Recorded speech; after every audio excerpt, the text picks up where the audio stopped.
Bismillahirrahmanirrahim. Nahmeduhu ve nesta'inu.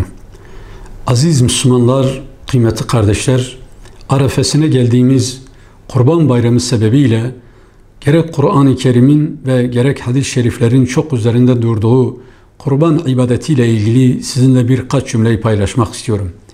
Kurban, tarih boyu gönderilen ilk peygamberden son peygamber olan Hz. Muhammed Aleyhisselatü Vesselam'a kadar bütün peygamberlerin şeriatında var olan bir meşru ibadettir. Tarih boyu tevhidin tüm devirlerinde gönderilen tüm peygamberlerin zamanındaki şeriatın usullerinden meşru kılınmış olan ibadet niyetiyle var olmuş ama bu ibadetin şekli zaman zaman değişmiş. Kimi peygamberler zamanındaki kavimlerinden tahıl kurban etmeyi, kimisinde hayvan kurban etmeyi, hatta kurban etmek değil de kurban etmekle denenen Hazreti İbrahim zamanında ise insan kurban etmekle denenmiş ve dolayısıyla kurban günümüze gelinceye kadar, kıyametin kopacağına kadar, dünyanın tarihi kadar eski olduğu gibi tekrar dünyanın hayatı kadar uzun bir ibadet olduğunu bilmemiz lazım. Kurban kurbetten geliyor, yakınlık manasına geliyor. Dolayısıyla her kesilen kurban zamanında ve kurban bayramında kişinin kurban kesip kesmemekle Cenab-ı Allah'a karşı olan yakınlığının ölçüldüğünü kardeşlerimin bilmesi lazım. Evet, birkaç gün sonra kurban bayramı gelecek ve kurban bayramında kurbanı kesip kesmemekle Cenab-ı Allah'a karşı olan yakınlığımızı öğrenmiş olacağız. Evet, fıkıh kitaplarında belli bazı kayıtlar, bazı şartlar konulmuş ama ibadetler genel itibarıyla inanç ve itikat meseleleridir.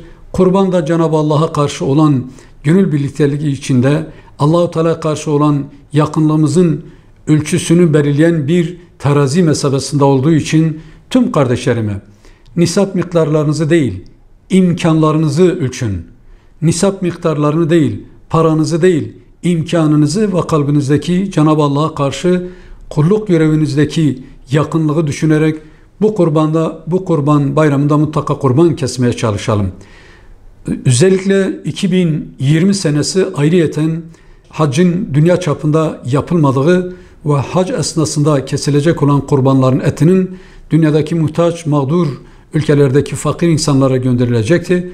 Hac yapılmadı. Orada kesilen kurbanlar dolayısıyla hac kurbanları kesilmediğine göre en az onun kazasını sivil toplum kuruluşları üzerinden, mesela biz Umut Kervanı Vakfı olarak biz de bu konuda köprü görevimizi yapıyor ve bizim gibi köprü görevini yapan tüm İslami sivil yapılar üzerinden, vakıflar ve dernekler üzerinden Afrika'daki, Filistin'deki, Arakan'daki, Suriye'deki ve bilumum mağdur coğrafyada yaşayan kardeşlerimize yardım elimizi kurban üzerinden uzatarak hem kardeşlerimizle yan yana ümmetin fertleriyle, mağdurlarıyla, muhtaçlarıyla yakın durduğumuzu hem de Yüce Allah'a karşı yakın durduğumuzun ölçüsü olan kurbanı mutlaka keselim.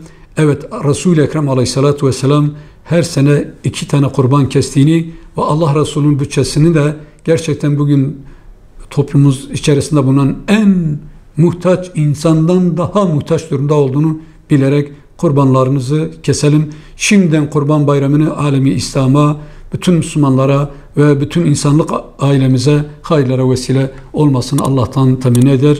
Esselamu Aleyküm ve Rahmetullahi ve Berekatuhu.